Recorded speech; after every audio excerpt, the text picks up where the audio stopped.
Assalamualaikum warahmatullahi wabarakatuh. Halo, apa kabar semuanya? Ini adalah video pertama kita yang dibuat secara serius. Diberi judul Ngobrol Santai Pelajar. Alhamdulillah pada kesempatan kali ini kita dapat berbincang-bincang langsung bersama dengan Gus Dali. Halo Gus, apa kabar? Alhamdulillah baik. Gimana rekanita kabarnya? Alhamdulillah baik. Gus Dali ini merupakan Wakil Ketua 1 PC IPNU Kabupaten Bandung dalam bidang organisasi. Betul Gus? Iya, betul. Oh iya Gus, kebetulan kan sekarang sedang mendunia ya Gus. Mungkin ada beberapa orang yang awalnya melakukan banyak aktivitas kegiatan di luar rumah, sibuk lah, bisa dikatakan sibuk mungkin ya. Namun pada kesempatan kali ini kita diharuskan untuk berdiam diri. Kalau kata anak-anak zaman sekarang itu Gus, gabut gitu Gus. Jadi memang tidak ada kerjaan kalau lagi di rumah gitu. Mungkin apa sih yang Gus Dali lakukan ketika berada di rumah pada kesempatan ini, pada saat ini gitu? Ya, kebetulan saya berdekatan dengan pesantren yang mana santri-santri yang lebih memilih tidak pulang itu jumlahnya lebih banyak daripada yang pulang. Nah, di samping saya mengikuti aktivitas kegiatan santri, juga saya mengulas lagi pelajaran-pelajaran yang sebelumnya sempat tersendat, juga membaca buku bacaan yang sebelumnya belum saya baca karena disibukkan dengan kaderisasi di Kabupaten Bandung. Ya mungkin jadi kesimpulannya selalu ada hikmah ya Gus ya di balik berbagai macam hal-hal negatif yang mungkin saat ini sedang kita alami. Tentunya pasti banyak hikmah yang mungkin bisa kita pelajari. Seperti halnya ketika Gus terhenti gitu kan untuk membaca beberapa buku atau melakukan kegiatan lain di dalam pondok karena memang kesibukan kaderisasi dan lain sebagainya. Mungkin kan karena pada kesempatan ini kita diharuskan untuk berdiam diri di rumah, jadi Gus bisa melanjutkan bacaan-bacaan yang memang sebelumnya tertunda, dan lebih lebih bisa mengikuti kegiatan di pesantren secara utuh mungkin Gus ya, seperti itu. Baik Gus, mungkin alhamdulillah ya sudah ada beberapa pertanyaan dari rekan dan rekanita melalui WhatsApp. Mudah-mudahan Gus berkenan untuk menjawab pertanyaan dari kami.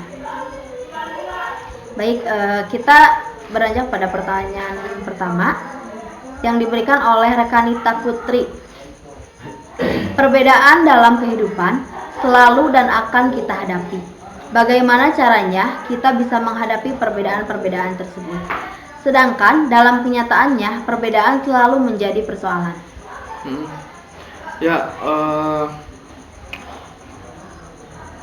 Gini, kita dilahirkan, diciptakan untuk berbeda-beda. Nah, tugas kita adalah bukan membicarakan tentang perbedaannya, namun cari titik persamaan di lingkungan kita sekitar. Belajar dari negara kita saja memiliki hampir kurang lebih, kalau saya tidak salah ya, itu lebih dari 1000 suku dan yang berbeda-beda di seluruh Indonesia. Nah, namun kenapa Indonesia bisa bertahan sampai hari ini? Karena masyarakatnya dipupuk atau diberikan pemahaman tentang arti saling menghormati, saling menghargai atas perbedaan yang ada. Lebih kepada toleransi mungkin Gus ya? Iya, toleransi yang harus kita kedepankan. Banyak para ulama yang mengatakan Tuhan tidak menciptakan satu, namun Tuhan memerintahkan kita untuk bersatu. Nah, oleh karena itu solusi yang mendasar bagi kita adalah bisanya saling menghormati satu dengan yang lainnya. Itu.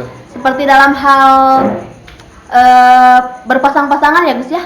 Kita berada berbagai-bagai macam kebiasaan mungkin ya, karakter dan lain sebagainya. Tapi ketika dalam suatu ikatan rumah tangga mungkin kita disatukan dalam perbedaan seperti itu ya Gus ya. Bagaimana kita bisa bertoleransi untuk perbedaan tersebut? Iya, cari titik temunya, cari titik persamaannya, itu yang membuat kita awet dalam segala hal apapun. Betul sekali. Oke Gus, mungkin kita beranjak kepada pertanyaan yang kedua dari rekan Hilmi. Apa sih yang membuat konsisten dalam berorganisasi? Saya senang gini. Ada pepatah mengatakan al-hubbu asasi wasyauku markabi. Jadi cinta pondasiku dan rindu adalah kendaraanku. Masya Allah. Jadi harus selalu ada cinta ya Gus ya dalam setiap keadaan dan kesempatan. Harus ada cinta dan rindu Masya Allah. Harus mengiringi dalam setiap kegiatan kehidupan kita sehari-hari. Nah itu yang paling mendasar karena saya cinta banget kepada NU. Namun secara usia kalau kita ikut terlibat dalam struktural kan saya berkhidmah di NU menggunakan atau melalui wasilah pelantara di IPNU karena memang ketentuannya seperti itu. Di usia 13 sampai 27 kita diperkenankan untuk masuk di Ikatan Pelajar Nahdlatul Ulama. Mungkin IPNU dan IPPNU adalah kendaraan untuk kita bisa mencintai NU mungkin seperti itu ya Gus ya. Baik Gus, untuk mempersingkat waktu mungkin kita masuk kepada pertanyaan yang ketiga. Hal apa yang melatar belakangi ketertarikan terhadap organisasi? Selain mungkin tadi ada cinta dan kasih sayang, atau mungkin hal-hal lain yang membuat Gus semangat dalam organisasi? Waktu dulu sebelum saya masuk organisasi, saya sempat dipertemukan dengan seseorang yang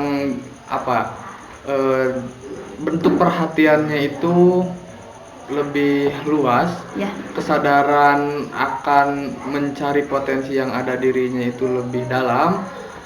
Akhirnya saya memberanikan diri untuk bertanya. Saya kira dulu itu dia hanya bermodalkan pendidikan formal, namun ternyata dia itu hanya sebatas tamat atau lulusan sekolah dasar saja. Bisanya dia seperti itu karena terlibat dan membiasakan diri di organisasi-organisasi, juga memperbanyak buku bacaan-bacaan dan diskusi-diskusi.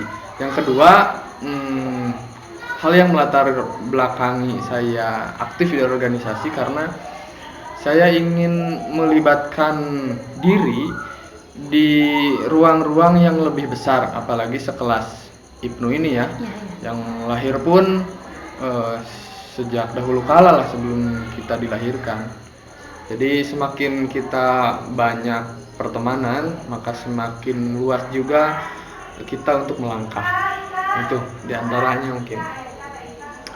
Baik Gus, mungkin ada beberapa pesan-pesan singkat untuk para rekan dan rekanita agar lebih semangat dan konsisten dalam menjalani organisasi ini. Kita belajar bersama, kita berjuang bersama. Namun yang paling diingat adalah bahwa keberhasilan dalam berorganisasi itu tidak bisa diwakilkan oleh orang lain. Namun harus kita yang memupuknya masing-masing. Jadi kalau ibarat bahasa agamanya, kita meminjam kalimat agama, hukum aktif di organisasi itu adalah fardhu ain. Jadi hukum pribadi individunya masing-masing. Semakin kita banyak menanam, semakin kita banyak menuai. Betul sekali. Namun yang paling diingat adalah bahwa bukan kita yang membesarkan organisasi atau membesarkan IPNU IPPNU, tapi kita dibesarkan oleh IPNU IPPNU. Ya, betul sekali. Mungkin kita hanya kader-kader IPNU dan IPPNU yang memiliki cinta dan kasih sayang terhadap NU dan IPNU IPPNU, namun tetap harus direalisasikan ya Gus ya. Cinta dan kasih sayang itu harus direalisasikan dengan baik. Iya betul. Karena kalau hanya sekedar cinta, ya mungkin setiap orang pun bisa mengklaim, bisa mengakui bahwa saya cinta terhadap NU dan IPPNU atau IPNU. Cuman kan harus ada realisasi yang memang kita lakukan gitu ya. Karena untuk menjalin suatu hubungan juga harus diungkapkan. Oh, agar orang lain paham, agar wanita itu paham. Tidak bisa dengan bahasa hati ya Gus? Iya, tidak bisa dipendam saja. Tidak bisa dipendam. Selesaikan dengan eksekusi gitulah kira-kira. Baik Gus nih, ini ada pertanyaan terakhir yang memang harus dijawab secara jujur. Aduh. Oleh hati nurani. Tidak bisa berbohong Gus, karena ini pertanyaannya berhubungan dengan hati. Jadi tidak bisa dicampuri oleh logika Gus. Ini berdasarkan hati nurani. Iya. Mungkin mohon maaf nih Gus, saya lancang. Apakah Gus masih jomblo? Kalau untuk bahasa-bahasa anak zaman sekarang nih Gus. Ya, selama ini saya merasa jomblo. Tapi mungkin sudah mempunyai apa ya, calon pendamping hidup yang memang sudah diyakini gitu maksudnya. Sejauh ini belum ada, tapi saya meyakini Tuhan menyiapkan itu. Jadi saya mengartikan kejombloan dan ketidakjombloan itu ketika saya sudah menyelesaikan akad saya terhadap wanita itu. Ini harus digarisbawahi ya untuk para rekan dan rekanita semuanya. Jadi memang ya itu tadi Gus ya, litoyibin atau yibat, mungkin wanita yang baik untuk laki-laki yang baik dan sebaliknya seperti itu. Jadi sejauh mana kita mempersiapkan baik secara zahir mungkin ya maupun secara batin untuk terus memperbaiki diri, maka Allah pun tidak akan pernah ingkar dengan janjinya. Pasti Dia akan mempersiapkan pula sesuai dengan kita merenovasi diri kita, mungkin seperti itu Gus ya. Jadi kesimpulannya mungkin saat ini Gus belum ada komitmen dengan seseorang atau gimana mungkin. Enggak lah. Untuk membuat lega hati para rekanita. Enggak, saya tidak menghabiskan waktu untuk berpikir lebih jauh terkait itu karena saya merasa hal itu sudah di tangan Tuhan gitu. Yeah. Tinggal saya menyibukkan untuk memperbaiki diri saja agar nanti ketika jodoh saya pun ya seperti kurang lebihnya seperti yang kita lakukan sehari-hari ini. Baik Gus, mungkin terlepas dari apa yang sudah tadi Gus jawab, mungkin ada beberapa kriteria khusus lah yang Gus inginkan. Kan kita sebagai manusia berhak ya Gus untuk mempunyai keinginan berdoa, bahkan Allah pun menganjurkan seperti itu untuk kita selalu berdoa dan berhusnuzon lah, berharap atau meminta yang baik gitu Gus ya. Mungkin ada kriteria-kriteria khusus? Untuk kriteria mungkin saya yang terpenting mungkin si wanita itu mau bersedia mengarungi kehidupan bersama-sama karena di dunia ini tidak bisa dijalankan oleh satu orang saja. Betul. Namun dan tidak akan lurus-lurus saja ya Gus perjalanan kehidupan. Iya. Namun kan itu bahasa luar. Adapun ada panjatan-panjatan doa yang sering distorkan kepada Tuhan kita bersama. Sering dicurhatkan mungkin ya melalui rintihan doa. Namun yang terpenting sih akhlak ya. Iya, betul. Akhlak dan ya ada etika si wanita itu bukan ganjen. Bukan, justru wanita itu harus harus jutek kalau menurut saya gitu. Harus jutek karena semakin dia terlalu luas terhadap segala jenis atau lintas ini, saya kira wanita itu nggak terlalu mahal. Gitu. Akhlak terpenting, saya akhlak. Ya mungkin kalau tidak salah ya Gus, saya pernah mendengar bahwa akhlak itu kedudukannya lebih tinggi daripada ilmu. Jadi banyak orang-orang berilmu namun ya jadi lebih tinggi akhlak mungkin kedudukannya. Betul seperti itu Gus? Betul. Jadi intinya untuk para rekanita semuanya yang masih jomblo mungkin bisa mempersiapkan diri berlomba-lomba untuk merintih kepada Sang Maha membolak-balikan hati ya Gus ya. Untuk terus memperbaiki diri karena memang ya apa yang kita tanam kita akan tuai, mungkin seperti itu ya Gus.